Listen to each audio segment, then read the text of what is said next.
Welcome to Pic-Time. Begin by clicking the Settings tab from your main dashboard. Check your business information, such as your business name, email, and the address. If needed, change your local language under Default Locale. Under Plan and Billing, you can upgrade your subscription plan or update the payment method. Click Upgrade to review your current plan or choose a new plan.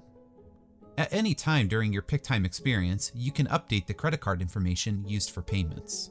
Click Update Payment Method to modify your credit card information. Once you have entered your payment information, click Set Payment Info to save. Enter your business name for the name on the invoice.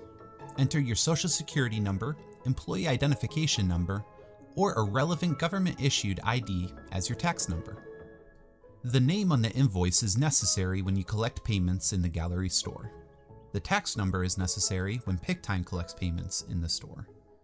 To learn more about the payment collection setup, please refer to our store payment collection and tax video tutorial.